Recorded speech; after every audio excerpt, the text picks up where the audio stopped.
Good afternoon. Thanks for joining us. I'm here with Hilton Curran, who's the CEO of iFabric Corp, and John Carlo Beavis, who's the CEO of iFabric's Intelligent Fabric Technology Division. iFabric is a company that's focused on smart technologies through antimicrobial, antibacterial, and antiviral solutions, which can be used to treat a number of textiles, including performance apparel, upholstery, and PPE, among other surfaces. Management will be going through the presentation today, followed by a Q&A. So feel free to input questions in the box below or email me at tina@cap.ca. The presentation will contain some forward-looking statements which can be viewed on the company's website. So with that, I'll let Hilton take it away. Thank you, Tina and Deborah, and I just want to thank Adelaide Capital for putting on this webinar today. Most appreciated. And thank everyone for their time in coming in and hearing our story about iFabric Corp. Before I go into the presentation, I just want to give everybody a brief history about the company, about who we are and what got us to where we are today. Our history is everything to do with textiles and textile technology. So we pride ourselves in that we're not a company that is jumping on the COVID-19 bandwagon. We've been pioneering and working with industry to develop textile technologies from around 2008. We've been very successful in developing probably 14 or more technologies, and as we go through the deck, we'll show you a variety of applications that are quite dynamic, and some of them are clearly quite topical with what's going on in the world of pandemics today. The key of what we are as a company today is a chemical and apparel manufacturing company, and our supply chain and what we do is supply to some of the largest brands globally in the apparel and soon to be in the medical space. And with our unique manufacturing capabilities and history, we believe we are the only chemical technology company that is suitable and versed enough to supply technology and or finished product to a host of industries and markets. And we believe that we are in a very dynamic and unique space, and we're very proud of our history, and unfortunately with this pandemic has given us a market opportunity that we could never have foreseen prior to this pandemic. So without further ado, I'm just going to go through the investor presentation and try hit on some key points of who we are, where we come from, and where we're going. Our highlights is that we have unmet consumer and medical needs with antiviral needs that are in the world right now. We have filed patents for our technologies. These are not, patents have not been issued, but they are patent pending. So we believe that we will have unique formulations in the marketplace for our pioneering technologies.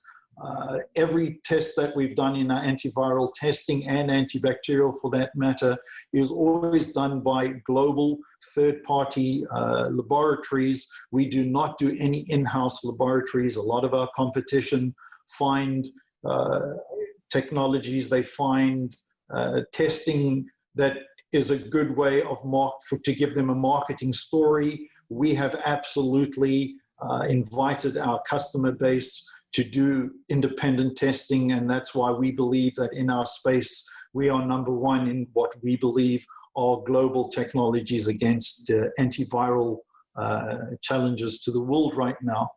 As I said earlier, we're not just a one technology business. So we've got sustainable water repellent, moisture weakening, UV, odor control. I'll get into the page, but we've got a host of technologies, and quite a few of them could actually be a business unto themselves. The fact that we've got quite a smorgasbord of opportunities and hybrids where we can mix technologies make us rather unique in that space as well. We're working on advanced claim. We were invited by the US EPA. They actually had no way of approving a textile with a medical claim. We were invited to Washington. We sat with them, and over many years with our epidemiologists and team, developed the US law for antiviral and antibacterial testing, which has now become US law. There is actually, as we sit today, no company in the world and no technology registered with the EPA with a kill claim. We believe that we are going to be the world's first with not only an antibacterial, but with an antiviral kill claim against specific pathogens. And had it not been for the pandemic, we believe we would have had some of these registrations already. So unfortunately, we were very close to getting them, I believe, prior to the pandemic. And we believe that just unfortunately, it's added a few months to us getting our claims, not something that we could ever have foreseen. Global pandemic, new consumer trends creating the huge potential upside. It goes without saying that the company that we were and the company that we are today, there really is no correlation between what we've done in the past from a performance perspective with what we've got on the plate right now. Our ramp up, in fact, our 2020 results would have been record breaking with the orders that we had in hand prior to the pandemic. Retail hit a tremendous wall around, what was it, February, March of this year. And believe it or not, while we did get delays in shipping to our customers, we didn't get cancellations.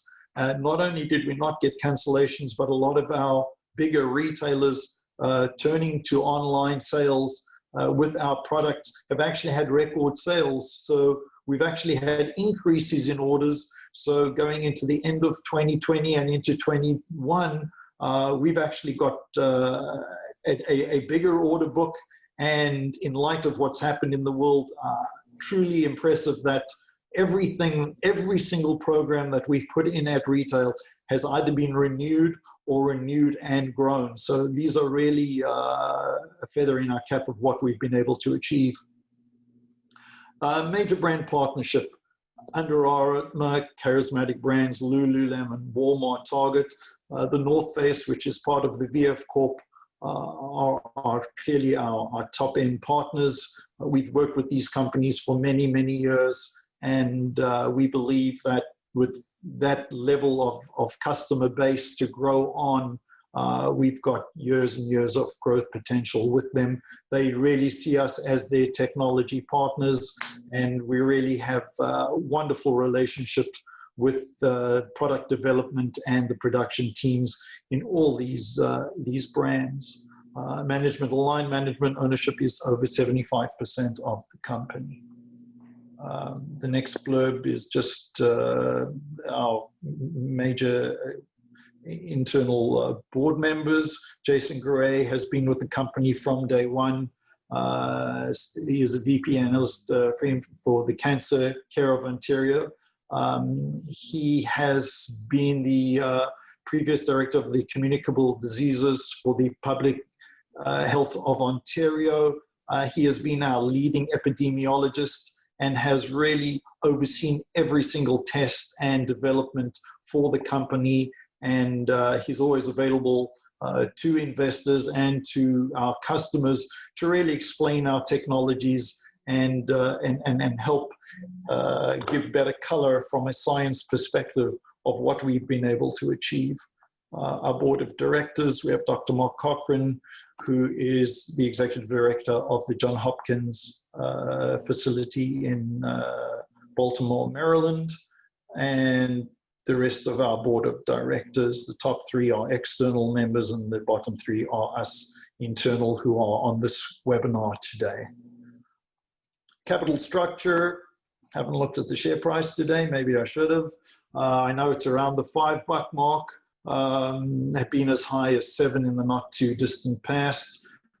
Came off a low of in the 60s. Clearly, with our record-breaking announcements of our COVID-19 and coronavirus positive testing, the market has started to appreciate that we're on our way to really supplying global supply chains, not only in the retail space, but in the medical PPE world.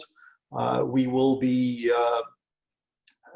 very shortly supplying our own line called Frontline, which is a PPE brand that we've registered to start supplying into the medical space. We have frontline workers who are at a higher risk, and clearly their infection rate has been higher than the population, which has shown that PPE, current PPE without technology, is not doing the job sufficient to protect these really brave healthcare workers. And we believe with our technology, we will be giving them a serious tool in the fight against infection and, as we say, breaking the chain of infection. So we believe that we are going to have a premier PPE that we will be able to offer globally. And once we get our EPA claim, there's no telling how big that market potential could be. We've had we've already disclosed our Korean distribution agreement. Clearly that brought that to the fore. And we have other international and other companies now that we're in negotiation for rather large export markets that want to take on our technologies on an exclusive basis. And that will be continent-wide in other parts of the world. iFabric Corp has really got two key divisions: Intelligent Fabric Technologies, which is really the future thrust of where the company is going, and that's where the market clearly sees the large growth potential of what we have as a corporation. We've developed a range of performance additives, as I've alluded to many times: antibacterial, antimicrobial, antiviral, and antibacterial. The medical market, the athletic market, the military, consumer and corporate apparel, bedding, linens, and other technology and other categories. The fact of the matter is that we not only we've come at it from a textile technology space, but we see the future of the company actually as surface technology. So in the not too distant future, this company is going to morph into a far bigger company where our technologies are not only going to be soft surfaces, but we're going to be hard surface. So we see ourselves as a full package surface technology opportunity.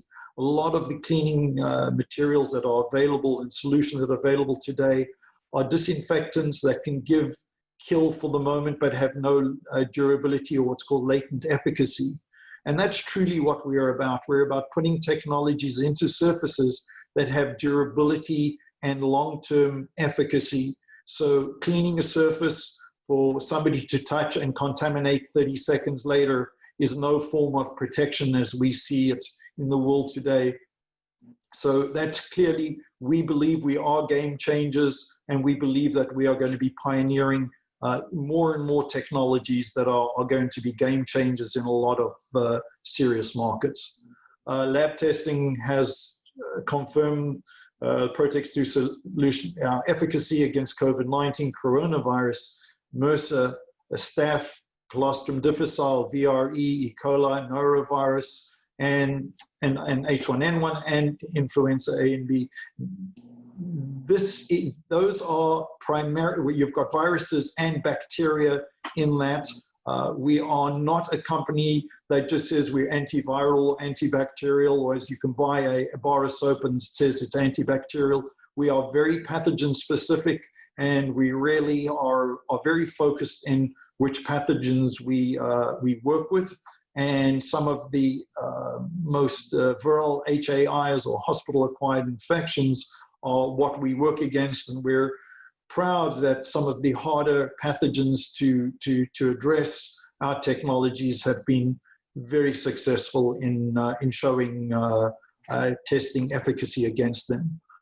The revenue stream for the Intelligent Fabric Technologies.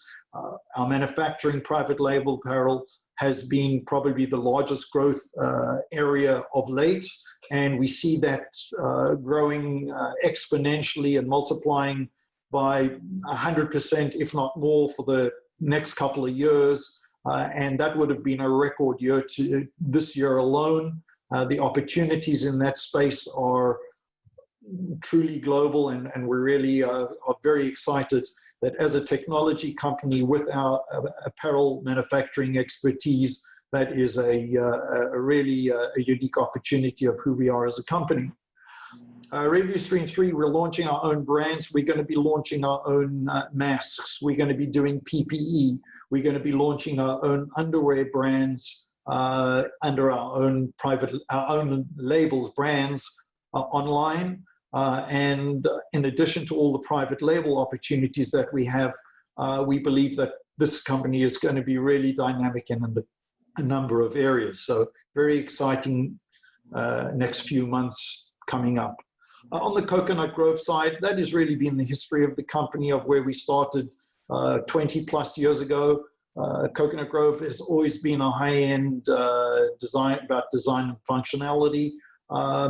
We've had very unique sleepwear and intimate apparel opportunities over the years. We've got many patents on our products. We continue to patent products. And that is a space that has always been a cash positive contribution to the company. However, with retail really, in dire straits these days, we're going to be focusing more and more on majors, and that area of business will see a positive contribution to the bottom line, but it is not going to be the focus and the growth area. It doesn't have the opportunity that we have in the Intelligent Fabric Technology division. And it really, the Intelligent Fabric Technology division is really going to be the focus of our corporation going forward. It's going to get the lion's share of our attention. As I said earlier and introduced ourselves, here are just a few on the slide of our key technologies from Protex 2, which is really a brand because it's an antimicrobial, there's antiviral and anti-odor formulation. So Protex 2 is not a single one technology fit all application. One has to understand that there are different kinds of textiles. So we have to change our formulations and our dosages depending on what kind of textile and fiber we're manufacturing or our customers are using, and that is our expertise. So we work hand in hand with our customer base. We've got Repeltex, which is another DWR water repellent. There's been a big push towards eco-friendly technologies, and fluorine-free is a major concern in the manufacturing environment. So this is something that we've worked with companies to pioneer, and we believe that we've got a game changer in that space. That company alone in the Repeltex area, we've got customers that purchase north of $50 million a year of that technology alone. So the space of just that technology on that line, that's a business unto itself. The fact that we can actually incorporate Protex 2 as an antiviral or an antimicrobial, antibacterial with a fluorine-free and giving two or more properties to a textile. The medical community, when they with patients who have body fluids coming off them, the level of protection we can give the frontline workers by just incorporating those two technologies, not just the top one, truly sets us apart in terms of what we're able to offer. We've got infrared technology. We've got DreamSkin, which is a very interesting technology for hydrating and curing eczema, dermatitis, and other skin conditions that really it's got a history of really phenomenal efficacy to heal the skin. We've got a lot of other technologies, On-Guard, Drytex, UV-Tex, and there's other technologies that we aren't even on this page. So we're about surfaces, about technologies for surfaces, and a lot of cases where we got into these technologies is where our customers have come to us and have really got challenges, and they've asked us to develop technologies for them. And that's how our menu of technologies has grown, is we've built technologies because of their comfort in what we've been able to achieve for them so far. We really have become their technology partners. And talking of partners, this is just an overview of who we're doing business with, who we are developing with, and who we've got some unbelievably strong relationship from the presidents on down. And they call us directly, even on weekends, because of this pandemic, to develop products. They're so excited by what we've been able to give them as an additive to their product. We're not just another marketing tool for them. We've got real science, and they respect the fact that we've been able to perform for them. So it's truly encouraging in terms of where we're going with these brands. A lot of them, we've made announcements. They've actually chosen us exclusively as their technology of choice, which speaks volumes in terms of what we've been able to bring to the table. The Protex 2 is probably the technology and brand that has got the most attention of late. Everybody understands and knows what's going on with the global pandemic. So I'm not going to spend a lot of time on the obvious. The size of these markets are truly a massive scale, are in the billions. The market size of the US, which is really where our main registrations have been, is really unforeseen in terms and unforetold in terms of the dollar volume of what we can achieve in that market space. It's very interesting. A lot of customers are turning around and saying they don't want to source from China, and they're asking us to manufacture in other places and find sourcing for them outside of China. Just from a political standpoint, we really are global, and we're able to bring other countries and other manufacturing facilities that we have got relationships with.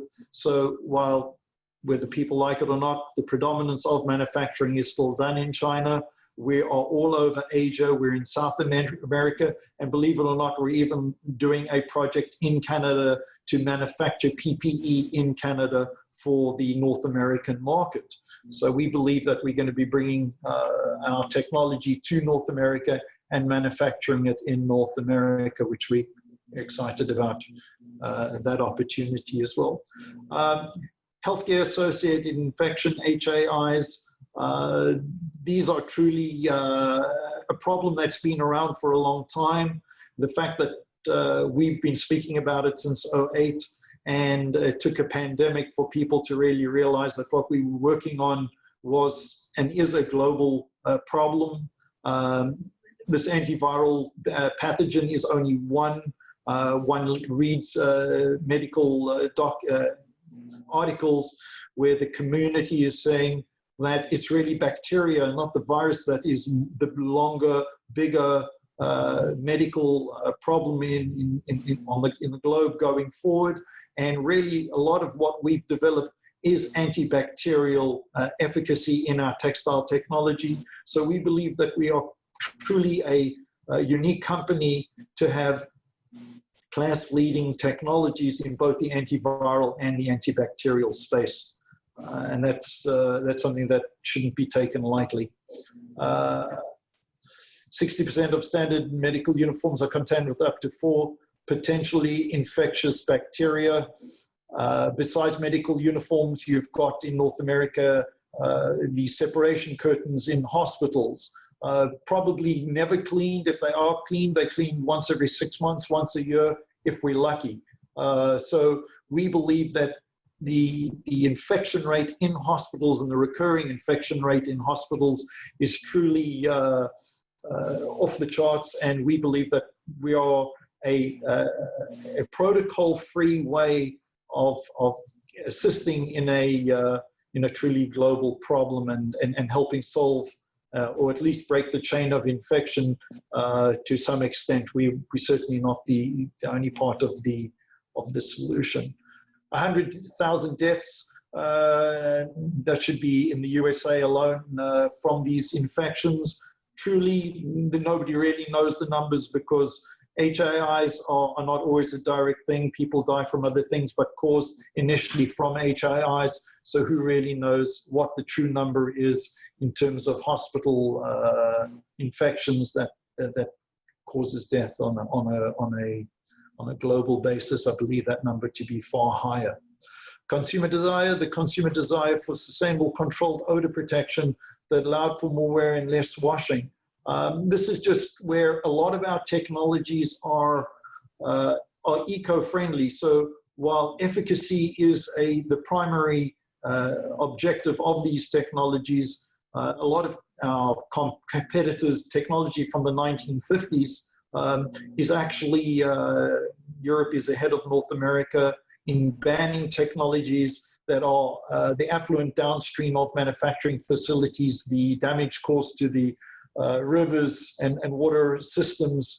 We really pride ourselves in that our technologies are eco-friendly, and we still believe that while PPEs right now, everybody's throwing disposable products, which 6 months ago would have been a global uprising. I believe we filled the land pretty well with disposable PPE. So we believe that we are a very good assistance in making sure that we still are sensitive to the environment in terms of the formulations that we put out.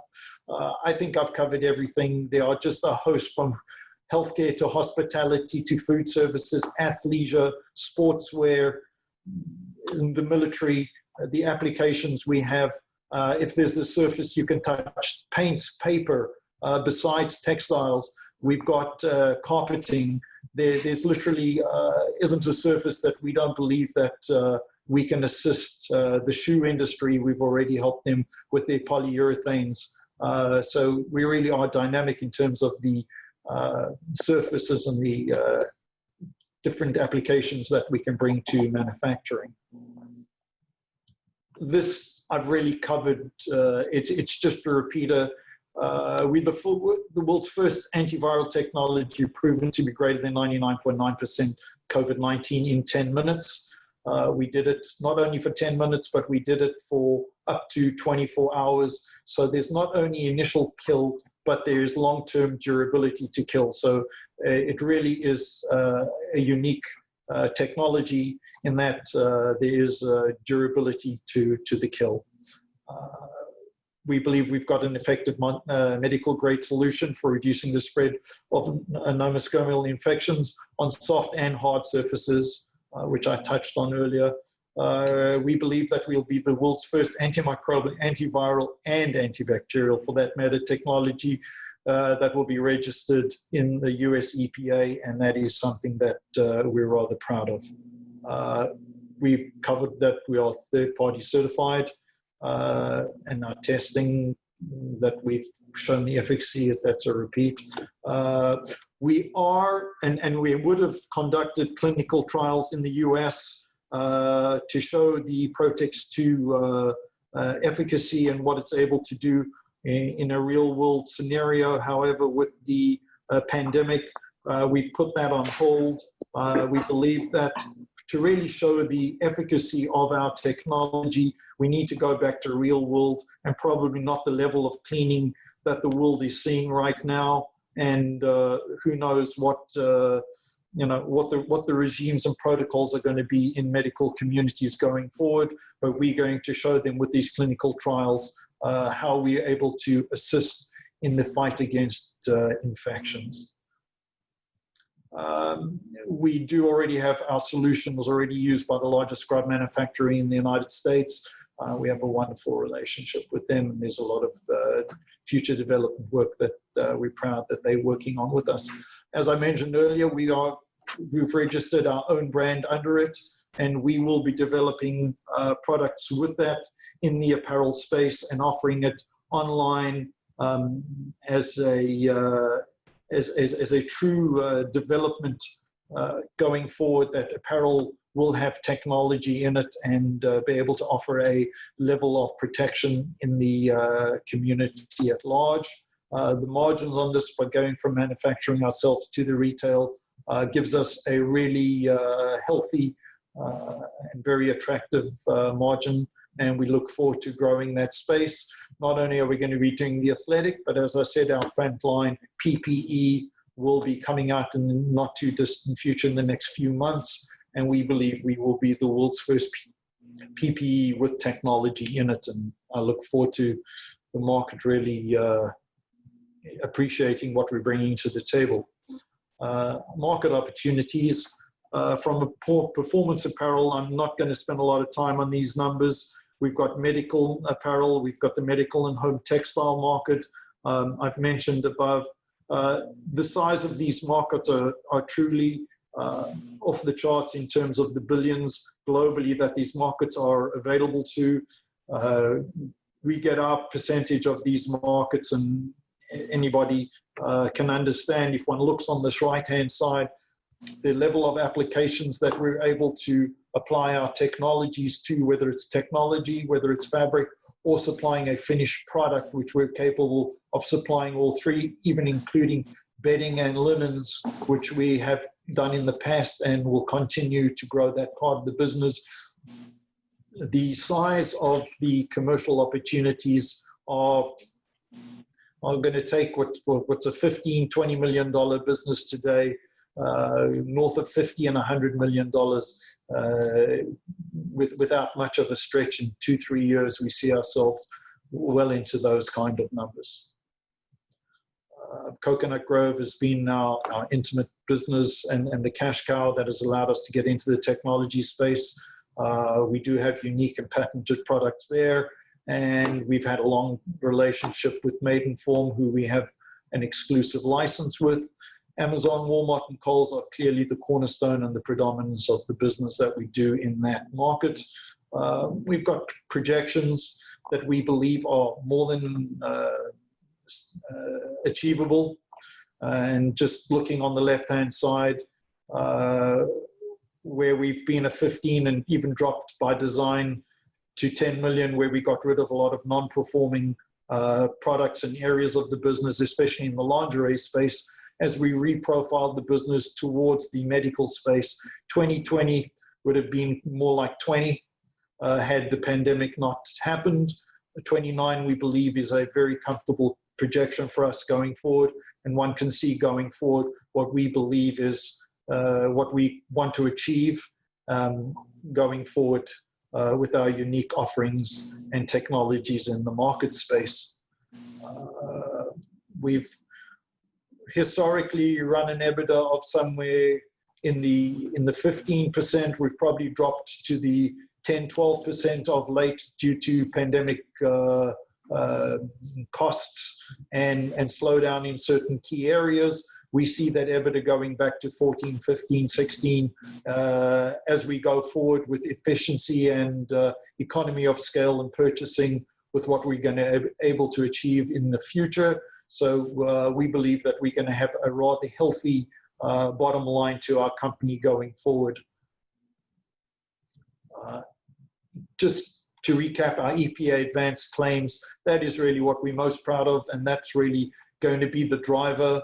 One has seen what's happened to our share price without these EPA claims, and so the opportunity for people to really appreciate what we're bringing to the table now and the growth potential. We see our stock having multiples of where we are today, and global companies coming after us in terms of what we're going to be able to bring to their offerings. Our clinical trials I've covered off. Our own brands I've covered, and our global pipeline in terms of who we are and where we're going. We've got the who's who in so many different areas contacting us to want to know and make and infuse our technologies into their offers. It's really a very dynamic range of world world-size and global supply companies in a variety of areas. These are some of the patents that we've got pending and that we've actually achieved in our lingerie and in our underwear divisions. We've actually filed 2 rather unique patents for what we believe are novel and just different applications for masks. As the mask has become a norm in society, we are looking at ways of making it part of a fashion offer, because nobody's going to be leaving a home without a mask to go anywhere for the foreseeable future. We've got the Protex 2AB, our antiviral formulation, which, as I said, is antibacterial and antiviral. And these technologies have and are in the throes of being filed for a patent. So we're rather proud that we'll be able to, and rather bullish that we'll be able to have technologies that will have protection for many years to come, and we'll enjoy the benefits of that. These are articles from the president of Under Armour in the Forbes magazine, who in the article mentioned our technology Protex 2 by name as their technology of choice for their sports mask. They made 1 million of these masks. I believe they sold out in an hour, and I believe they've got a couple of million more in production, and it just reprimed their supply chain in terms of what they're doing. The Fast Company article is truly a feather in our cap to explain who we are, what we've achieved in terms of pathogen efficacy, and we're rather proud of that. And we've got other articles just once again explaining who we are and what our technologies have achieved, and where we're going as a company. And with that, I do have Giancarlo Beavis on the line, who's president of the IFTNA division. If people would like to have any product-specific questions, as best we can answer as a public company.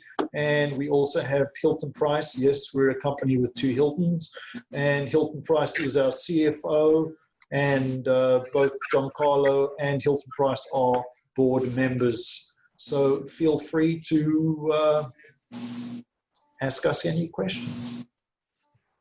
Thanks, Hilton. So just as a reminder, if you have any questions, you can input them in the Q&A box below. We do have a couple initial questions. So can you speak to the revenue model and margins on the in-house brand versus some of the partnerships? I know you kind of touched on that a little bit already. Well, clearly on the supply side, when we're supplying technology, we're probably in the low 40s as a margin. And when one gets into us being able to make our own PPE and retail offers, when you're offering that to retail, the margins go well north of 50. So we'll be able to really achieve a very healthy GP. And we believe that we run a really efficient operation, and our bottom line, our net, as I say, should be in the not too distant future well north of 15, and who knows, you know, what we can achieve as we grow. This company is going to be growing. We will be adding, you know, dynamic staff as needed, but we believe we've done a lot of the heavy lifting. So we're rather well and rather uniquely poised that a lot of major capital costs have really been borne to this point. So I don't really see going forward that a lot of capital costs will be borne. I think we've really we've already paid the price in a lot of areas to develop our technologies. There are a couple of questions about the EPA. Do you have a sense of the timeline, and is it dependent on the clinical trials that you have spoken about? The EPA is a government agency. We get this question daily, and we can only tell you we will be the world's first. If it wasn't for the pandemic, we probably would have had one of the two. We do have the two because one's an antibacterial, one's an antiviral, and we're working very hard We've got a lot of people in the US working on it, and it is a daily exercise that we're working with these people to really do everything to bring it to the fore. And in the long term, we'll get, we're just confident that we're going to get it. We know we've written the law ourselves, so who better a company to get it?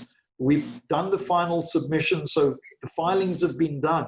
Now it's just a matter of them, getting to our file. We've got people that are pushing for us, and it's just, it would be just irresponsible for us to give an exact date or to say that we're going to get it next week. We just know that we're close. And sorry, to answer the second part of the question, the clinical trials don't have any bearing on the EPA registration. What we did the clinical trials for was to empirically show that the use of these soft surface active technologies can dramatically make a difference in a real world setting. As opposed to just being a marketing claim, we want to show its use in the real world. I mean, the biggest cost of the U.S. healthcare system is bacterial infections, and will continue to be long after this pandemic. So, if we can empirically show that by using our active surfaces within those healthcare environments, even if we could decrease the rate of infection by even 1%, it would save healthcare facilities hundreds of millions of dollars every year. So, while it's incredibly important, it's not part of the EPA registration. Yeah, it might be worth discussing as well why some of your partners and current customers are moving ahead with purchase orders even without the kill claim. Like obviously, Under Armour is selling product now, so what does that pipeline look like even without the EPA? Sure. So I mean, Under Armour's been using our technologies for a very long time, just under the guise of odor control. So the new version in the antiviral space is obviously to give them a leg up. The reason they would go ahead prior to a kill claim is a couple-fold. A, it acts as an antimicrobial for odor-causing bacteria and viruses. You're using a mask that's up against your face. People aren't washing it every single time. You're breathing and spitting into it all the time. So from a cleanliness and a performance advantage to their consumer, Protex 2 offers that advantage to them, whether they can make a claim or not. For the cost it costs them to put it on a mask, it's well worth to give their guest, or lack of a better term, a more advanced product than just a simple woven fabric mask that doesn't have those attributes. And then secondly, once we do get that kill claim, it simply is a addition to their website, antiviral, or a sticker on the packaging. They're not 6 months, 7 months behind having to start manufacturing and production. Once the kill claim is granted, all they got to do is resticker or rebrand or take another article out in the Forbes, however they want to do it to get the message across. And would you be anticipating launching the private label brands with the EPA claim? We would like to. I mean, the PPE line, we're hoping to launch before the end of the year, and we're hoping to have that claim for that. If we were ready to launch next week, we would launch next week. I don't think we'd wait for it. There's been enough news about the technology out there that explains it. People understand what it is. And honestly, we'd help people. So if they were buying a regular N95 mask and they were buying an AV and N95 mask, they'd have an advantage, and we'd be trying to help save lives when all of us need to come together and try to do so. And so what opportunities are you seeing outside of the US on the kill claim side, like in Canada or Europe, and what kinds of discussions are you having? Yeah, so in Europe, we're working with the ECHA. We're doing some emergency use registrations there for PPE and things of that nature. We're registered so we can make antimicrobial claims there already. That's something, obviously, dealing with global bans, we've been able to do so far. In Canada, we're working in conjunction with Health Canada. Health Canada has a little bit of a challenge with looking at antibacterial and antiviral claims. They don't typically understand a textile as opposed to a disinfectant, but we are working those through with them.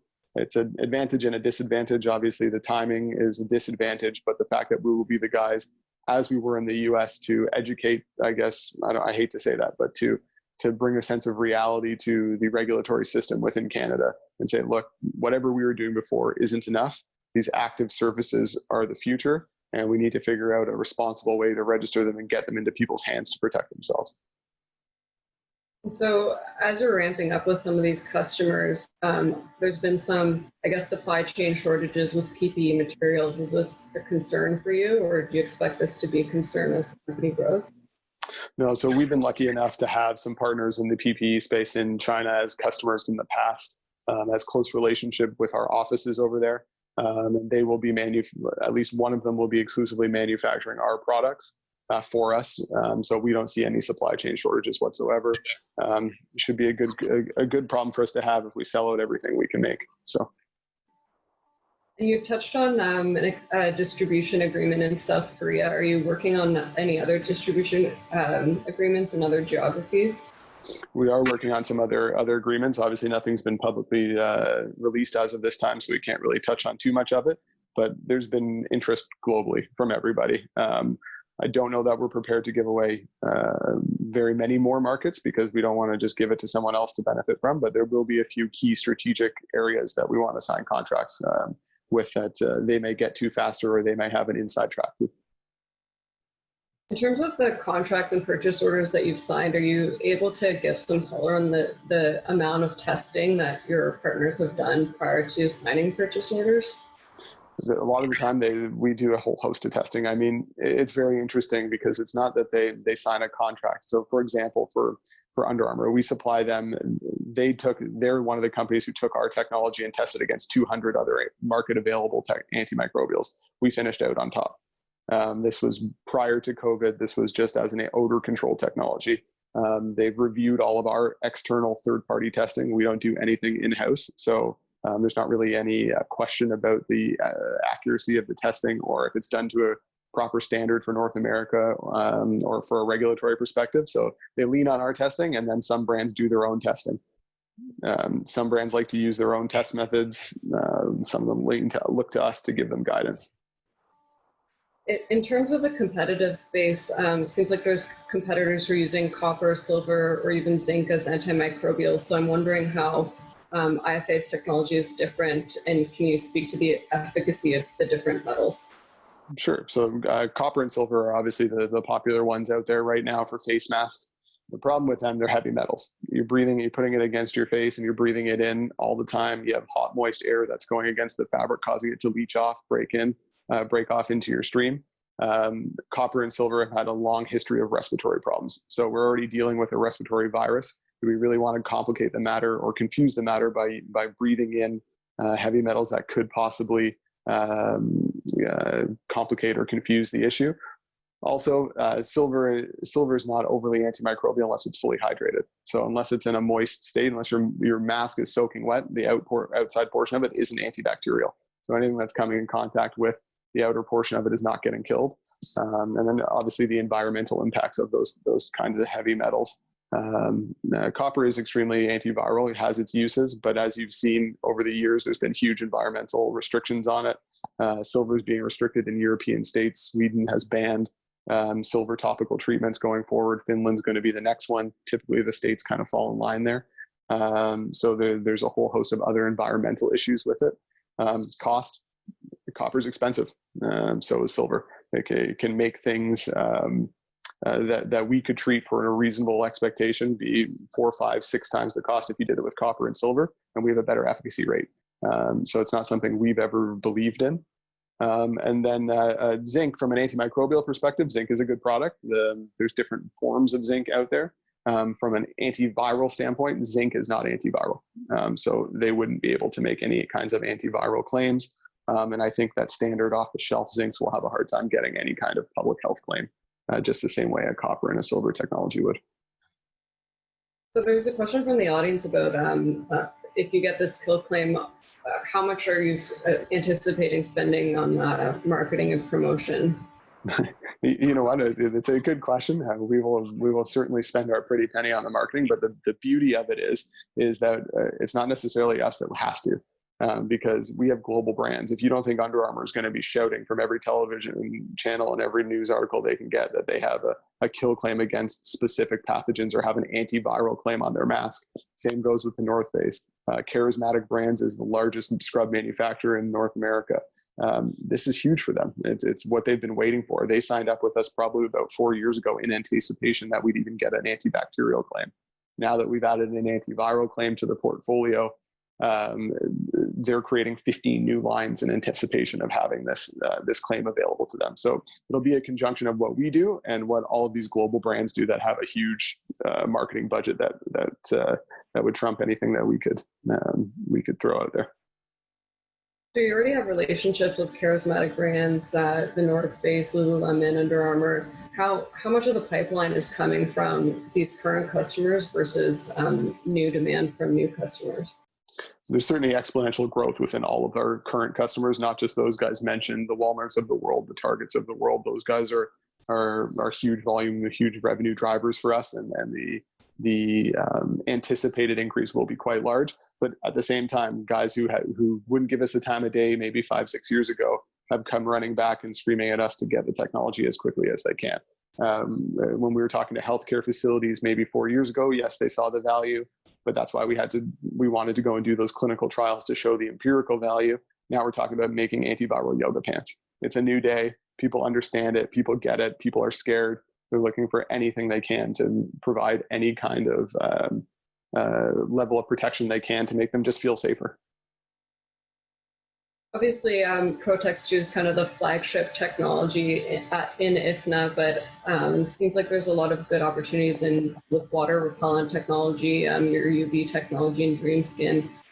Maybe you can touch on some of those opportunities that you're potentially seeing in the near term that can affect revenues. Sure. So I'll start with the durable water repellent, as Hilton kind of mentioned. It's been a focus for us to create sustainable, durable water repellent technology that's better than the current ones available. We have been very successful so far.